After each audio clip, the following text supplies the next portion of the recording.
Similar to the previous tutorial, this video will examine how to generate low-rise buildings with the tool array. This video will use an imported OSM model as well as manually creating the material glass. Please click our previous video if you are unsure how to do either of these tasks. Also, due to the scale of the project or using a source such as OSM, make sure to change your units in the 3ds Max interface to kilometers. To do this, go to the Customize menu, click Unit Setup and then System Unit Setup. Make sure that the unit scale is set to 1 unit equals 1 kilometer. Press OK in both dialog boxes and we can begin modeling. Like the previous video, we'll be working with buildings that have 2 levels and higher. To avoid moving other parts of the model, lock it by double-clicking the layer and clicking the freeze icon. Next, clone the layer you wish to build on top of and make sure it's a copy, not an instance or a reference, as you want this layer to not affect other layers it's related to. We'll be calling this layer the slab. Once you have copied it, turn off the original layer to avoid confusion.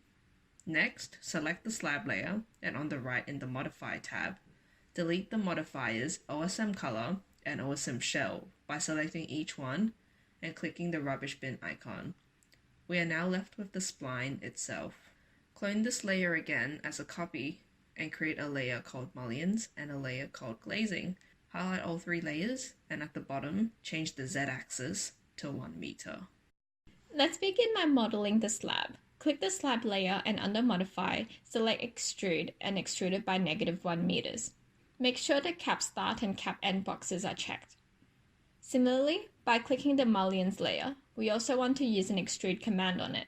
This time, we want to extrude it by 4 meters and make sure the cap start and cap end box is unticked. Next, under the Modify tab, click Lattice. Under the Geometry tab, select the circle with struts only and change the radius to 0.1 meters.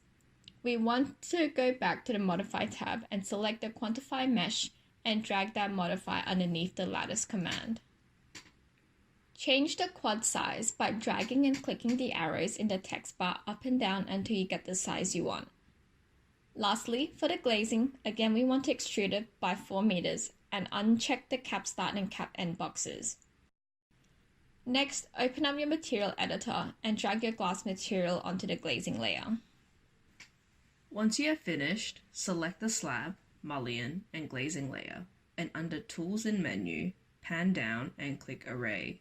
A dialog box will appear with several segments.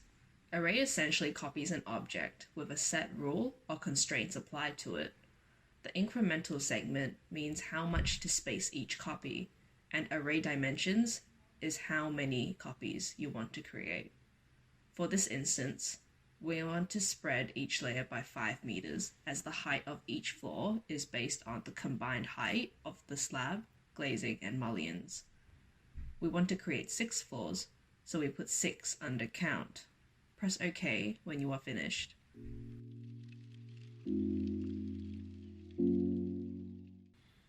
And there we have our completed model by utilizing the tool array to create low-rise residential buildings within the existing context.